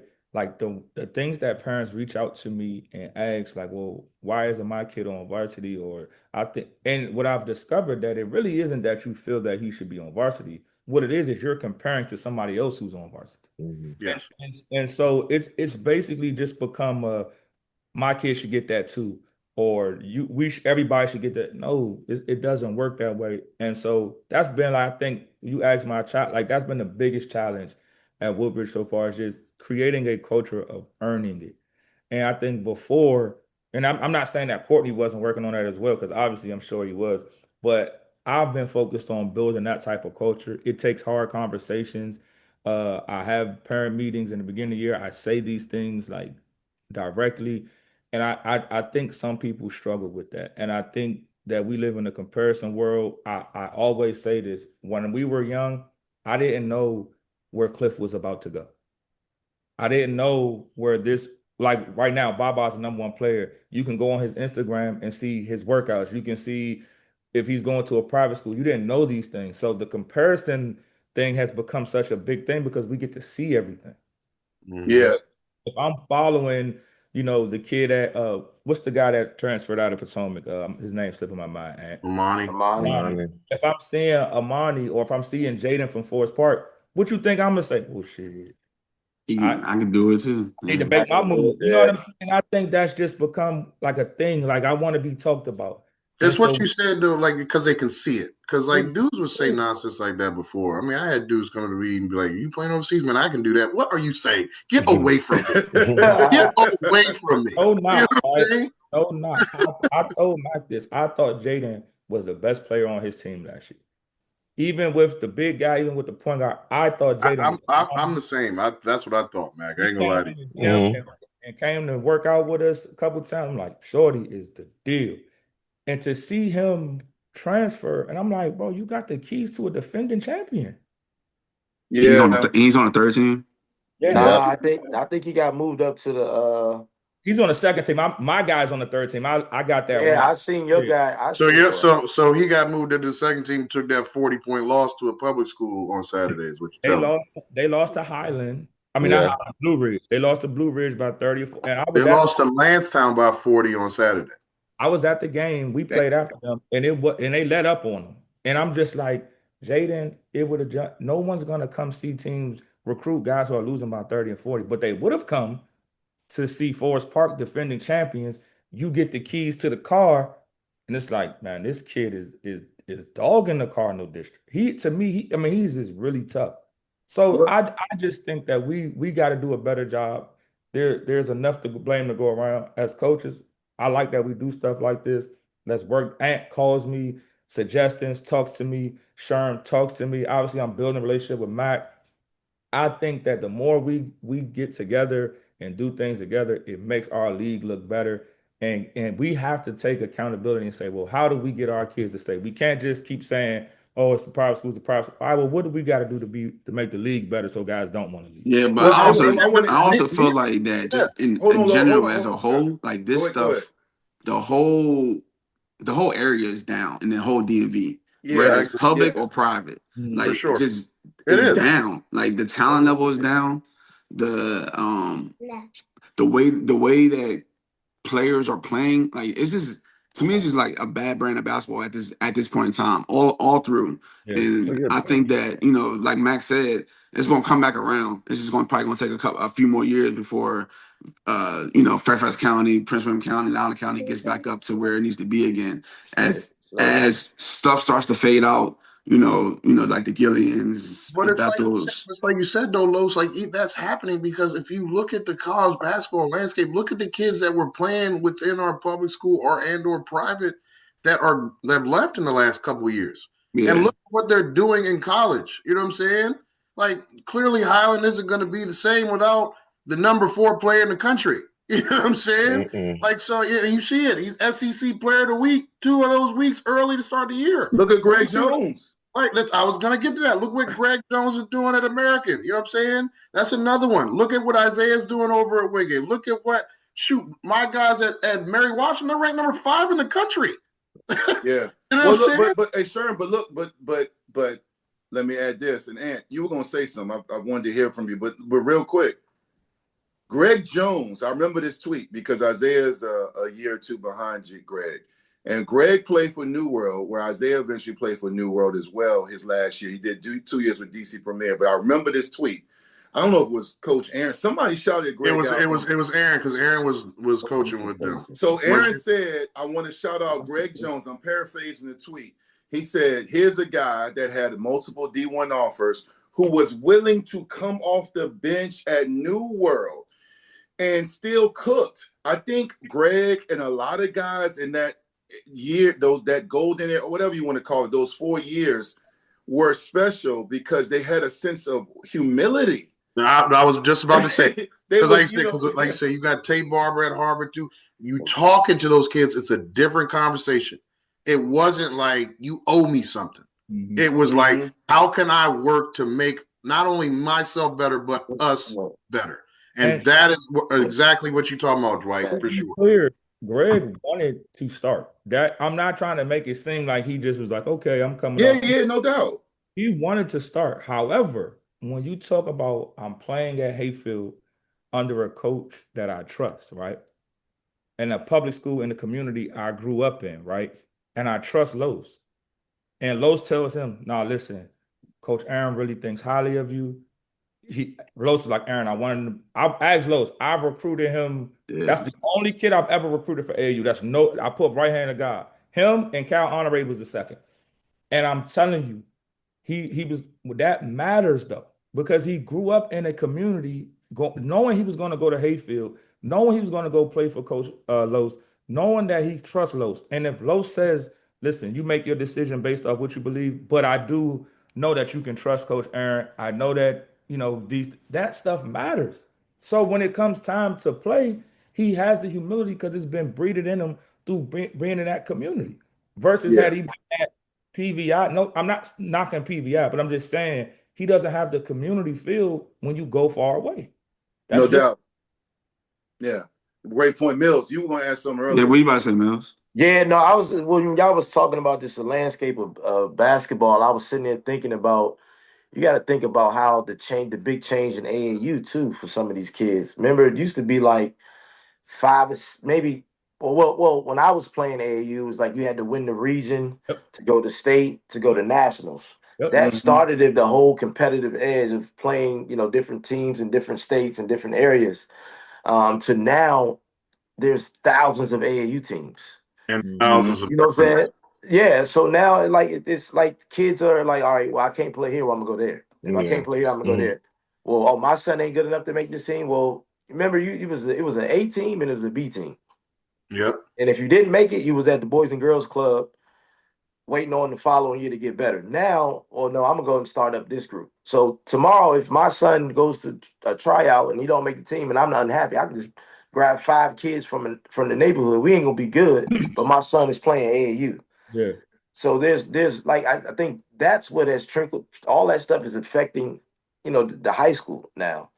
And even in starting, well, now it's even in middle school, because you see all these kids are not even going to the middle schools, they're going to somewhere else. I mean, the other thing is we can't compete with the private schools because we have rules that we have to follow. You know what I'm saying? Like, so there, I don't think that, like, I think as us as coaches, we just got to get the kids back in believing in the public school world. You know what I'm saying? We can't compete with the private schools. It won't happen, because we got to go to school 5 days a week. Like, some of these private schools don't have school on Fridays. So we can't compete with that. We don't have classes at all. Yeah, all classes, everything is they talk about being in the gym all day, like yeah, like we can't compete with that. We just got to get kids. I mean, I think for us, we just got to get kids back into believing this is where you're going to go. Like, just because you change schools, it doesn't change your division of where college you're going. You know what I'm saying? But it just, everything is all, and I do truly believe it's going to come back around. Yeah. But we're just in a process of it right now where it's just affecting everything. Well, let me ask you this. It's a fad too. It's a fad. I was just saying it's a fad. Like, it's what's hot right now, and what they think is hot right now until they get over there and feel like, and they know it's in there. It's not what they said it was. And that's what real quick, last point. That's what I mean by, like, it's okay to be a good high school player, because there's experiences that you get as a high school student in a public school that in those schools that we're talking about, you don't get. Going to prom, going to school with your friends, being in a community like the school community, building those relationships. It's not the same when you're going to these new kind of, what I call kind of like hybrid campuses, for real, where, like you said, it ain't school every day, or you might not have school on Friday, or it's half remote, half school. You know what I'm saying? You don't get all of those things. And so that's like my point about, we got to get back to understanding you can have a good high school career and a good high school experience, and that is great, versus trying to scramble to go to, like Lo said, I'm gonna go here, I'm gonna go here, I'm gonna go here. You don't even get the high school experience. Yeah. And to that point, the one thing that's not talked about enough, it's like now college is mirroring, or high school is mirroring college, where in the transfer portal, if you don't get picked up, or if you don't have good legal representation or an agent, your career is over. Well, similar in high school, where a lot of these guys and female athletes who are moving around, you wake up and then you're a senior and you can't even get into Division III because you moved around so much and you went and you trusted this guy and you played for a Tier 4 AAU program. You were once known as a quote unquote top riser, but now you moved around so much, you moved your way around getting film. I get tons of calls and text messages, man, from people in the 80475 and up here in the DMV. Hey, yo, Vic, can you help out? Can you share this? Because I got a lot of followers and I'm connected, and I do, but I tell them straight up, I'm like, hey, yo, it's too late. You moved around too much. You moved around so much. Well, Coach such and such told us. I said, why you listen to him? He don't know. He's a fake me out. Y'all, telling you to drink these kinds of milkshakes and wear this vest. I'm like, man, this dude ain't never even hooped. And then, like I said, I've seen one coach talk about it's about scholarships. Like, listen, no, it ain't. Like that's a great thing if it can happen to you. It's life changing, but it's what we talked about. It's not for everybody. It's for a very tiny percentage that are good enough to get that. And right now we live in a space and a time where every single kid that is working out in a gym right now, every single kid on a high school team right now, in their mind thinks that they're going to get a scholarship. 100%. 100%. Hey, that's crazy and it's not so much the striving to want to get one. That clearly that's what you're supposed to do. I get it. You know what I'm saying? But there's no reality in their brain of being like, I'm probably not that level of player. You know what I'm saying? I'm just not. And no one, and if you tell them that, you hating. Yeah.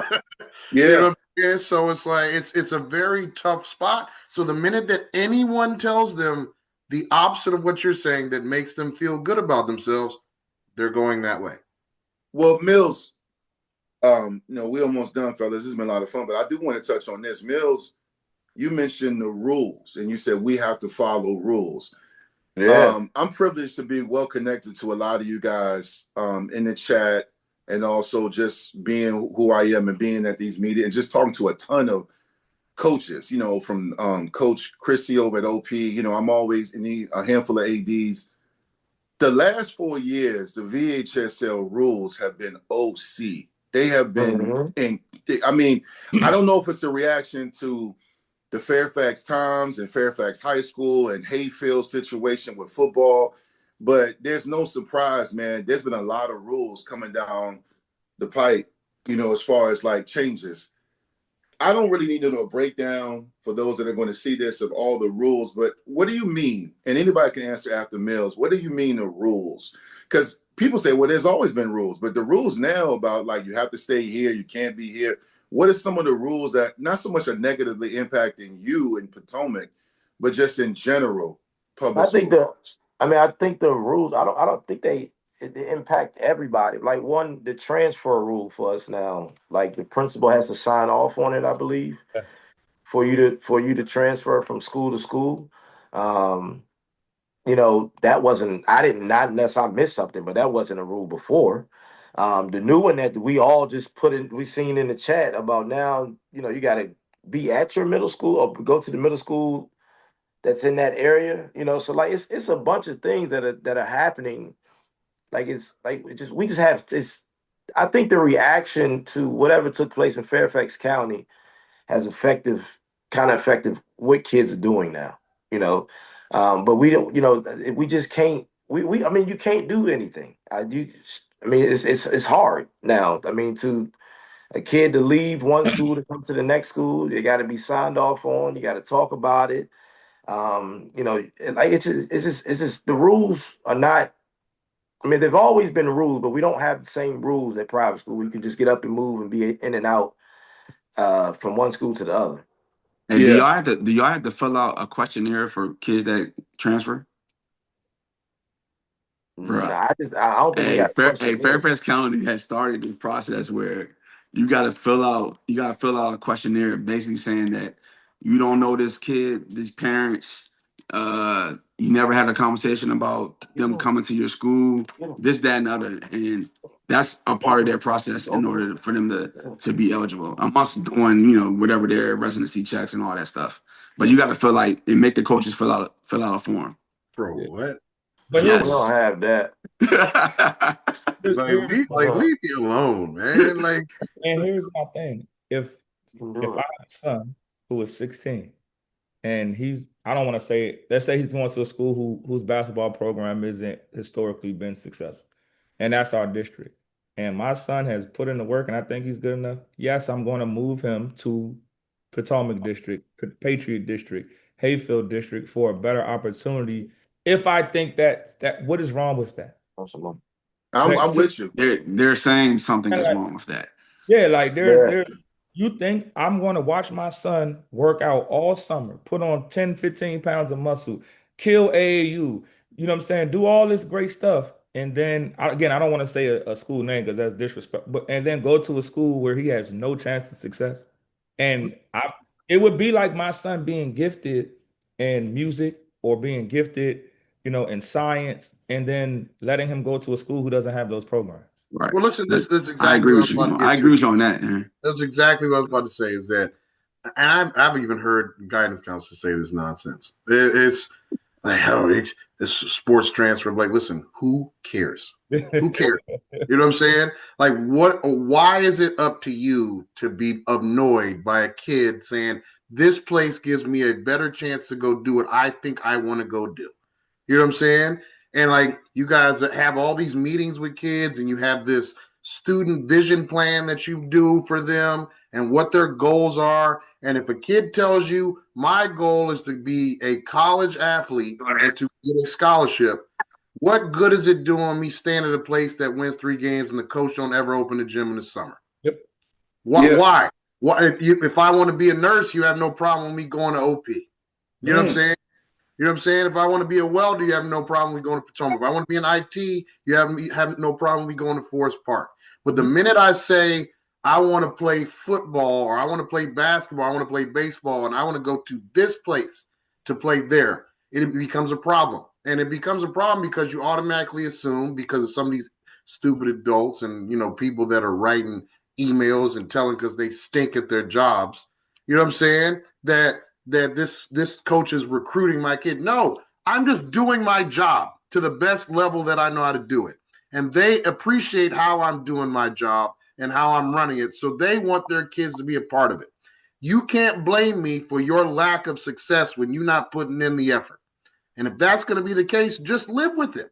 You know what I'm saying? And that's the part. Like, they talk about this new thing when kids have to be at the middle school. How are you going to dictate that to somebody? What if I move?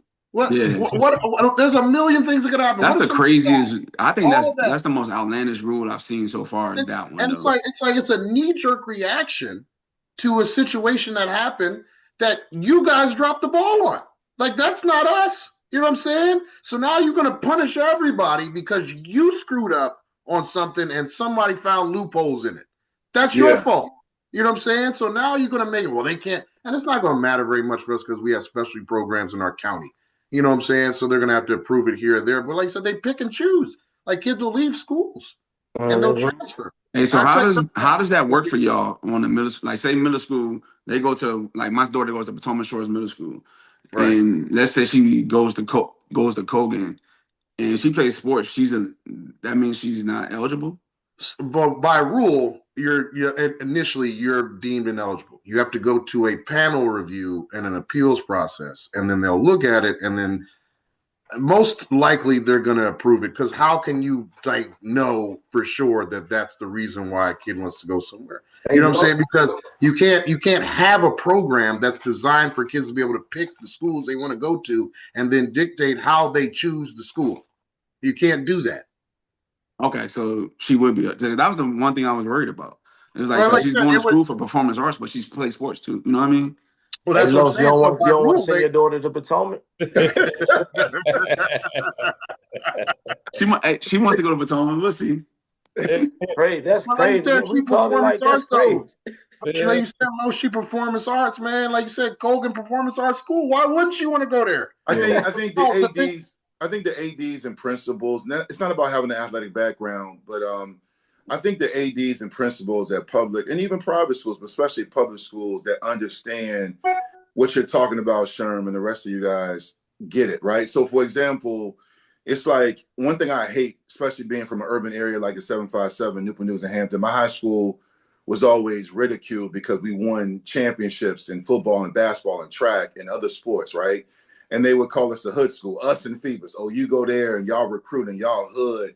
They said the same thing. Oh, well, you know, if you go to Potomac and Freedom, you know, oh man, ghetto and ratchet, or, you know, like when the stuff happened with Daryl Overton and Jeffrey Overton and their coaching staff, I'm seeing all this stuff, hate emails and stuff on public school websites labeling those schools and those players. And I think that's the discrepancy when people don't realize and do their research and understand, yo, that school may be really good at sports, but those kids are not ignorant. They're not cheating the system. They're doing what's best for them. Don't judge me because I'm a Vick, or don't judge me because my daughter and my sons and my daughters are good at this sport and they chose to go here. My kids went to 3 different high schools. Sydney went to UNE Reed, Isaiah went to Patriot, and Lauren is at Gainesville. They do what's best for them, but it was no illegal activity. But I think what makes us rationalize stuff and makes us feel comfortable for some people that are feeling inadequate is because they want to label it and judge it. And if the ADs and the principals and the administrative don't get it, they allow outsiders and external factors to dictate what goes on. That's what's happening with the VHSL right now. This is all an overreaction to a few isolated incidents, because you can go back to the 90s and the 80s and see stuff going on, but we choose to turn the blind eye. You don't even got to go back that far. You know what I'm saying? And that's the part. Like it just was last summer. We seeing kids announce that I'm taking my talents to this high school down to 757 with whole graphics. You know what I'm saying? Yeah. It's like, stop it. Like, started. I came from DC. Don't get me started on that. Well, that's what I'm saying. Like, so you got that, and then like you said, you got a situation where you got a high school that was one of the top high schools in the country, and that is now not going to be very good. And all of a sudden, the coach goes to the new high school, and they magically get ranked number 3 in the country. You know what I'm saying? Like, we just pretend like we don't see certain things, and it's just like, guys, like, you can't pick and choose when you decide you want to be bothered by something. And I only say this because even with that said, and I'm glad that, you know what I'm saying, the situation with Ty, John Marshall, and at Petersburg, I'm happy for him, and I'm happy for those kids. And I'm going to tell you why, and this is what I wanted to say. I'm not going to sit here and pretend, and they're not going to like it when I say this, and I don't care, that these type of rules aren't put in place to have a negative effect on people that look like us. Right. And you can tell me, you can say whatever you want, because those type of things that we're talking about, the kids going where they want and having those issues, it benefits those type of kids to be able to get to where they need to be. And I'm going to use Ja'Kai Moore as an example. Ja'Kai Moore, who just graduated from the University of North Carolina, grad student, went to the University of South Carolina, played football, full scholarship, probably got, I don't know however much money NIL-wise because he played in the SEC and ACC. This kid was at Manassas Park. Manassas Park didn't even have football his senior year. What if he stayed there? What would his life have looked like? You know what I'm saying? His mom was a bus driver. God rest her soul. Was she going to be able to pay for him to do all the stuff that he's went and did in his life? You know what I'm saying? So those are the type of situations. If this was something that was benefiting the majority, we wouldn't be talking about it. But the fact that it is benefiting those that are the minorities, it bothers those people. And it's like, it's not fair. Why are they getting this? Because we're better. You know what I'm saying? And we're better at this. It's okay. It's fine. Just let it be what it is. But stop pretending like you're doing this because, we got to make sure that everything's right. No, you're not. Somebody complained. Somebody with some money complained. And that's what happened. And now you put this rule in that's going to negatively affect kids of minorities that are trying to put themselves in situations to be successful at the next level. You want, and like I said, police people emailing and calling, do that. Hey, if we find out you're doing these things, you put in rules that we can't contact kids until a certain date. Cool. That's fine with me. Okay. All right. But then you start talking about where they can and can't go, because if I'm looking at it, somebody posted about it. They said, if I'm looking at this, they're talking about us. We see Patriot post stuff about their players and their teams and kids in college all the time. Why wouldn't I want my kid to go play there? Yeah. This ain't got nothing to do with them talking to me or me convincing. It's just how we operate and we run business. You know what I'm saying? So if you're looking for your kid to find a place to be successful because this is what they told you they want to do, you're going to stop them from doing that because he doesn't live down the street or went to that middle school and it makes you feel like it's not fair. Get away from me. No doubt. You know what I'm saying? Fairfax County calls that undue influence, and your kid would be ineligible for what you just said. And in Fairfax County, maybe not Prince William County, but in Fairfax County, they said because and this is their exact quote was because I put kids in school, and if a parent and kid wants to come to Hayfield because we put kids in school, that means it's an undue influence, and that kid is ineligible, which is ludicrous. Sense. You know, and this goes back to how that's what makes me want to get out of it. Yeah, I just think that's the domino effect. Before you say this, Dwight, is that these type of rules and things that are being put in make people like Los, an all-time great coach in the state of Virginia, one of the best coaches around, get out of the business because he doesn't want to deal with the nonsense that people are putting you through. So then it is a domino effect of what we just talked about and the product that we're putting out on the floor right now. There's a lot of coaches out here. There's a lot of coaches out here that stake like they do, and they can say whatever they want. They can feel how they want to feel at me, and if you feel like I'm talking about you, I probably am. Some of you are not good at this. Some of you are punching the clock. Some of y'all not putting in the effort, the work, and all the stuff that goes with being good at this. And then you turn around and you scream, it's not fair when you getting your butt kicked by somebody that works their tail off. And then they put these rules in place that make somebody like Los, who does everything the right way and is coaching his kids up and having all the success, be like, man, I'm exhausted. I don't want to deal with this because I got to have this person call me and do this because I'm just trying to do my job. Yeah. I think that's the part I was going to say, which is why earlier in the segment about public school, so to speak, being on life support or nearing, struggling, is that a lot of really good female and male coaches are walking away from the game. It's not even about the stipend and the money you should get. It's trying to deal with all the different challenges and rules, and parents are going to be parents, but that's even getting crazy. I mean, you got parents creating websites and videos, talking about coaches. It's insane. Like it's getting out of control. And I just hate the fact that there are a lot of guys that should be, and women coaches that should be doing this, but they've decided to choose peace of mind. That's why I always, every time I talk to y'all or even other people like Coach Christie and other coaches, my man that used to coach with you, Sherm, that's over at Gainesville coaching the girls. I always tell them I appreciate y'all, like a really good teacher, because it is very difficult now. And I know y'all ain't crying a river, y'all ain't complaining. I'm saying it. So I appreciate y'all. Like when my son was being recruited, Sherm, Los, Ant, Doug Craig, Mike Desmond made phone calls and text people and sent his film everywhere. That's the village that Aaron's talking about. When I was being recruited a long time ago in the 90s, Kurt Newsom, who's coaching college now, other coaches made videos on my behalf. I didn't even know. They were like, yo, go check out Dwight Vick. He's a monster. So, like, that's the part that's being lost, is that you're tiring out the guys who are doing it and the women doing it the right way.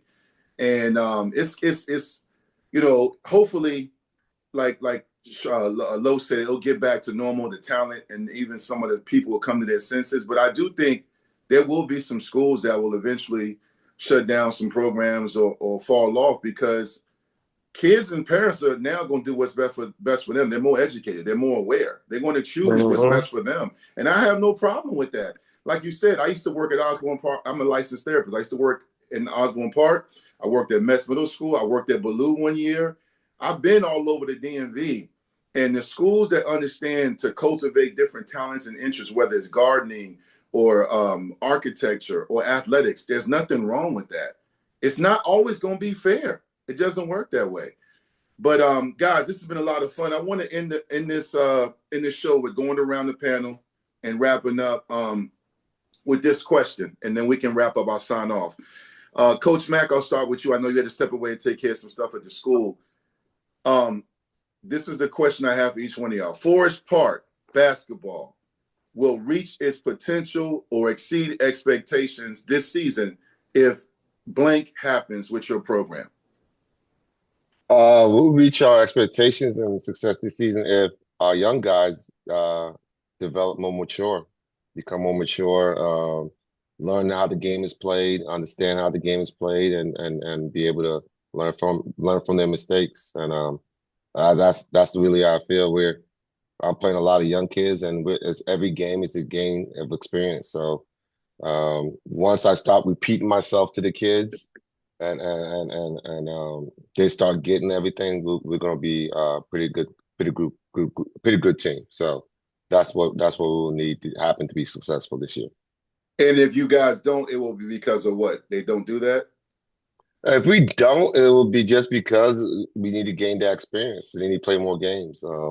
I think I have a talented group of young kids that I feel that can play. We just got to gain that game experience, that varsity competition versus good teams. This is not disco play, but when you playing the teams like everybody here on this panel, like Patriot, Woodbridge, Potomac, and Hayfield, where you know that coaches are going to be ready for you every night.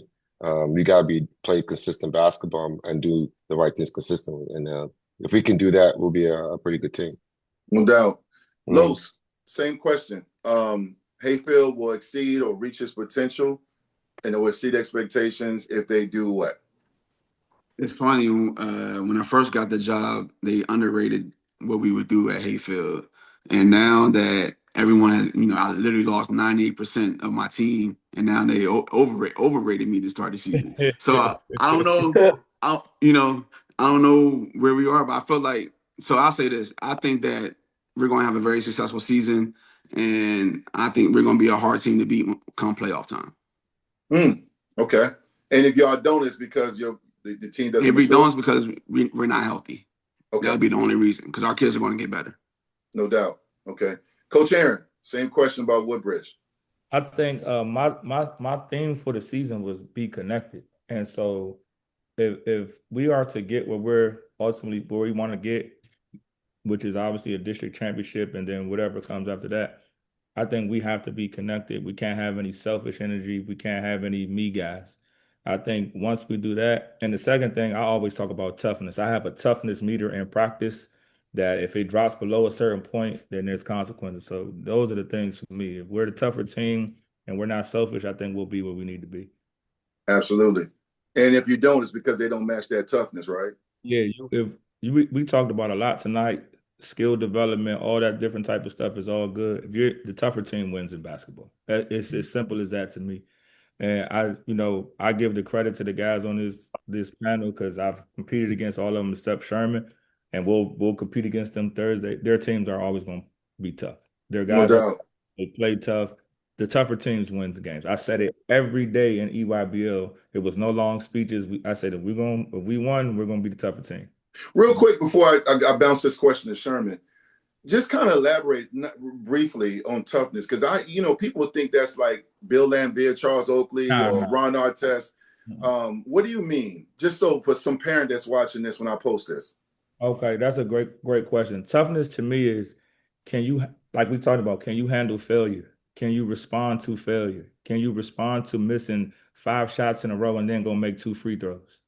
Can you handle Coach Ant's expectations and carrying on the Potomac tradition? Can you handle Coach Mack having a standard for his program and the next man up mentality and being up 20 and then Woodbridge coming back to take the lead and you never flinch? You know what I'm saying? Like, yeah. In Lowe's case, losing 90% of his returning players and still having a mentality. I know when we get to the playoffs, we're going to be a tough team to beat. Same thing with Coach Sherman.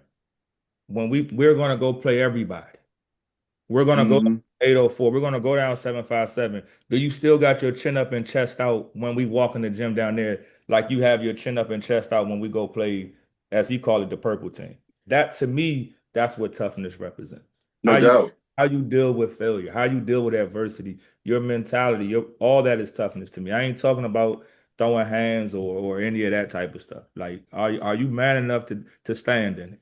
I love that, man. Y'all cooking today. Sherm, same question about Patriot basketball. How do y'all meet or exceed those expectations? Ours is, we live in a space, and Los was talking about, man, our expectations are pretty high for ourselves, but from the outside people obviously looking in, the expectations are a certain way. We put ourselves in that space. So, my biggest thing is what I tell the guys is like, I just kind of stealing from all these guys that talked already.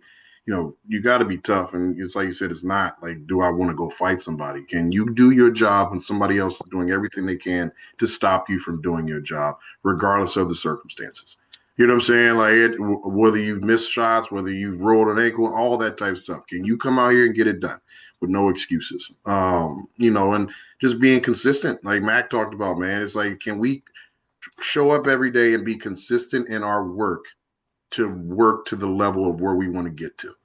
And, like I said, my group is very talented. I think we're very good. If we come out and we play the way that we're supposed to, more often than not, we're going to come out with it being in our favor. And there are going to be times where it doesn't, but I feel good about us having a good chance in every single game that we play, regardless of who it is, because our kids I see the way that they work on a day-to-day basis. So can you sustain that level of consistency?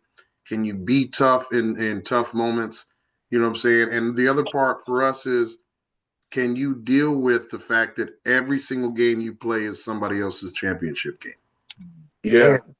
And it's just like, it's every time we play somebody, it's just different. And I can watch a team on film, and then when we play them, they doing things, certain guys making shots I ain't ever seen make before. Like, it's because it's like you get a different type of juice when you're playing a perennial winner. You know what I'm saying? Because you want to get your name off of doing what you did against a team that don't usually let it happen. The kids will lose and they'll be like, man, I had such and such against Patriot. Yes. Cool. Like, and so can you do that? Can you meet the challenge of that and realize that dudes are coming for your neck all the time?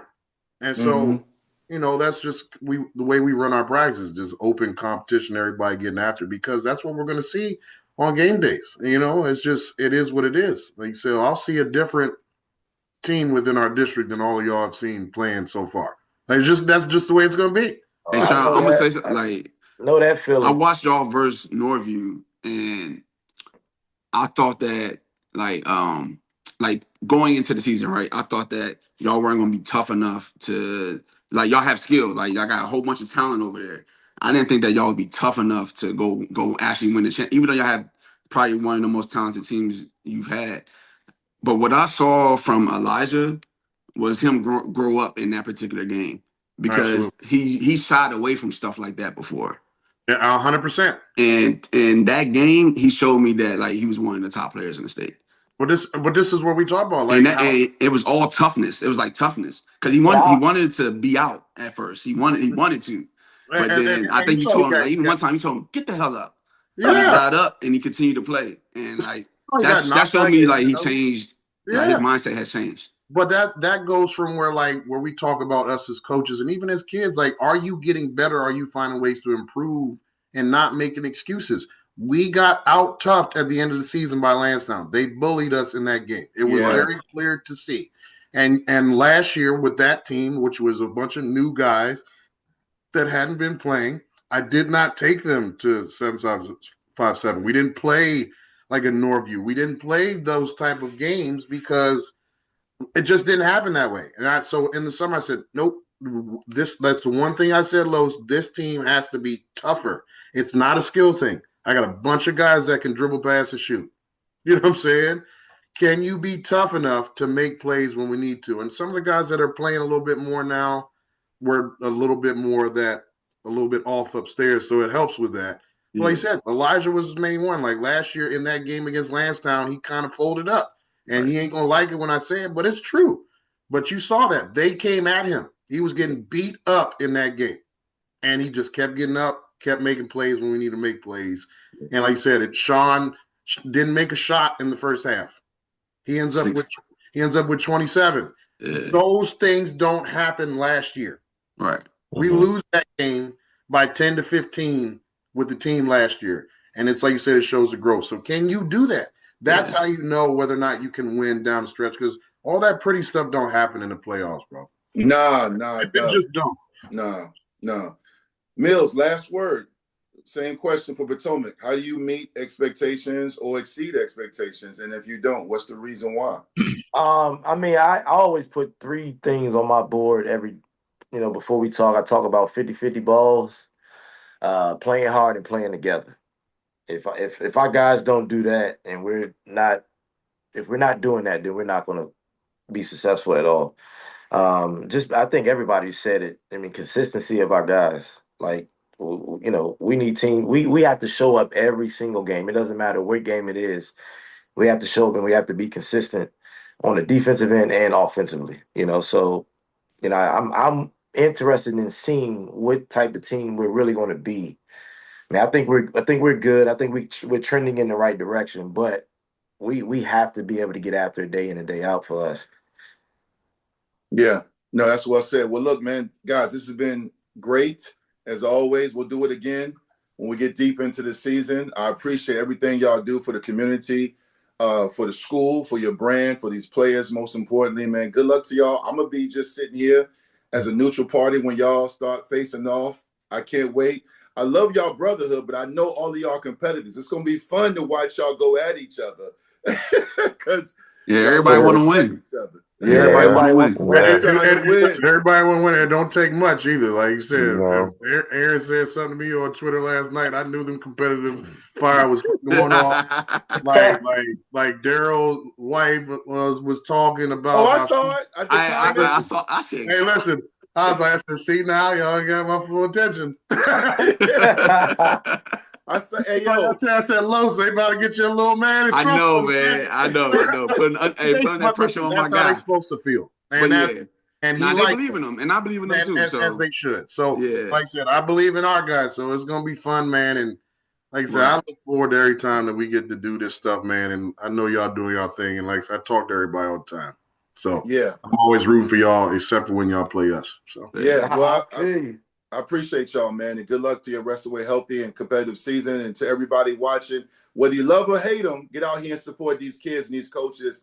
Student sections, let's be lit, and y'all be well. I'll be talking to y'all soon. Hopefully, I can get out to some of your gyms over the holiday, get some videos, and talk to some of the players, man. But like I say every episode, make sure you subscribe to my channel. Make sure you show love to these coaches and these players. They need your support and prayers. And no matter where you go, no matter what you do, make sure you have a positive impact and you leave a great legacy. I'm Dwight Vick, owner and founder of Victory Life. On behalf of all these schools and coaches, we say thank y'all for watching. Salute and happy holidays. Thank you, guys. Thank you. Have a good one. Have a good one, y'all.